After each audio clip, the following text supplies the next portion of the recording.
Salut les rookies, c'est Jess. Voilà, vidéo numéro 1 et je vais vous parler des possessions. Je pense que c'est vraiment une des armes principales pour une équipe de basket et en tout cas, à mon avis, la plus souvent oubliée ou négligée. Et on va voir comment. S'agissant des possessions, on a deux types, les possessions défensives. Ici, par exemple, remise en jeu, interception et rebond défensif. Pour les remises en jeu, on a les remises en jeu ligne de fond, après un panier encaissé notamment, avec deux types de défense proposées, souvent une défense individuelle ou prise à deux sur meilleur porteur. Toujours dans les remises en jeu en zone défensive, on a les remises en jeu latérales, avec pareil, une défense individuelle ou une prise à deux sur le meilleur porteur. Deuxième catégorie, les interceptions, avec deux possibilités. Une interception assez haute, comme c'est le cas ici, où on voit que notre joueur va pouvoir s'ouvrir un couloir de contre-attaque en fixant le dernier défenseur pour aller jouer du 1 contre 0 ou du 1 contre 1.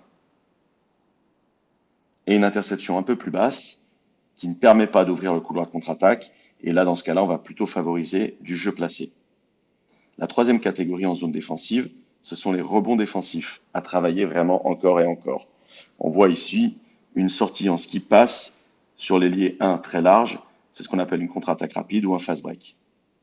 Et si c'est pas possible, on sort en zone arrière sécurisée et on va favoriser du jeu placé. Voilà pour les zones défensives. Maintenant, on va voir les possessions en zone offensive. Donc du même type, à savoir remise en jeu ligne latérale, avec soit des systèmes d'écran, soit des systèmes un peu plus élaborés comme ici l'Arizona. On va avoir des remises en jeu ligne de fond, avec des systèmes comme les carrés, qui sont bien connus des basketteurs. On va avoir de nouveau en deuxième catégorie les interceptions, un peu hautes comme c'est le cas ici. De nouveau, on s'ouvre un couloir de contre-attaque pour aller fixer le 5 et jouer dans le petit jeu avec le 4, ou si le 5 ne suit pas, on joue son 1 contre 0.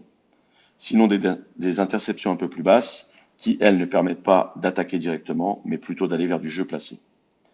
Et enfin, les rebonds offensifs, deux aspects. Soit notre joueur s'est positionné en position préférentielle et il peut remonter directement après son rebond en 1 contre 0. Soit c'est pas le cas, il doit protéger sa balle.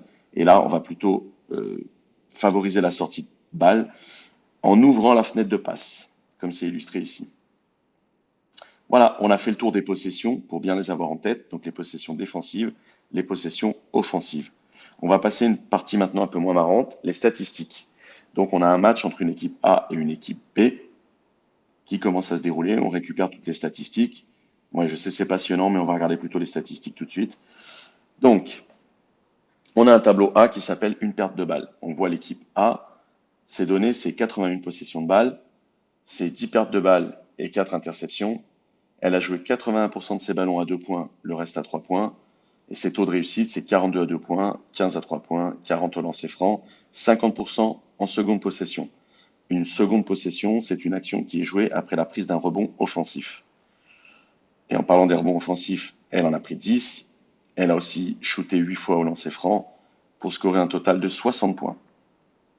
On compare maintenant avec l'équipe B qui a exactement les mêmes statistiques, hormis ce 9 en rouge, donc qui signifie qu'elle a fait une perte de balle en moins et ça lui a permis de gagner le match 62-60. Faites le calcul, vous trouverez le même résultat. Auquel cas, on est bien ici dans un cas de figure où l'équipe B l'emporte et l'équipe A perd pour une possession d'écart, une seule perte de balle. On a la même chose avec les interceptions entre l'équipe A et l'équipe C. Les statistiques rigoureusement similaires, hormis l'équipe A qui a fait une interception en moins et perd donc le match 62-60. Perdre un match pour une possession de balle, et oui, ça c'est vraiment le cauchemar des coachs. Comme on dit chez nous, une de perdue, une de perdue. On retrouve un troisième tableau, défense contre pourcentage, donc c'est l'équipe A contre l'équipe D.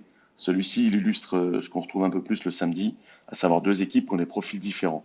Là, notre équipe A, par exemple, elle a seulement perdu 7 ballons, mais par contre, elle a concédé 11 lancers francs. En regard de ça, l'équipe D, elle a joué uniquement 77 ballons, donc 4 possessions de moins.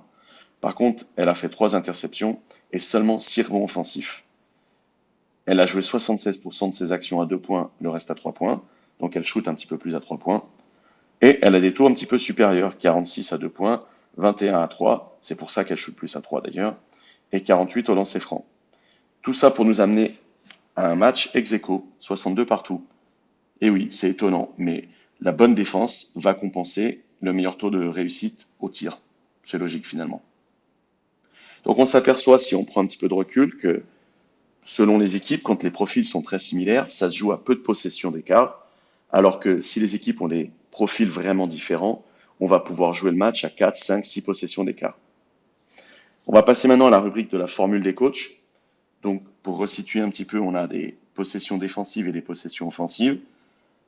Dans les possessions, on a la famille des possessions vitales et des bonus. Je m'explique. Dans les possessions vitales, on va avoir la remise en jeu des rebonds défensifs.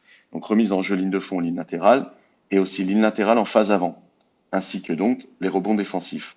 Ça, ce sont les possessions qu'il ne faut pas perdre. Ce sont les possessions qui sont très importantes de contrôler et de maîtriser pour le moral de l'équipe et pour pas que l'adversaire prenne l'ascendant. En revanche, si on se positionne avec un regard de coach, on va avoir les possessions ligne de fond en phase offensive, rebonds offensifs et les interceptions. Toutes ces possessions-là sont plutôt considérées comme des bonus. Ce sont des gains de balles quelque part.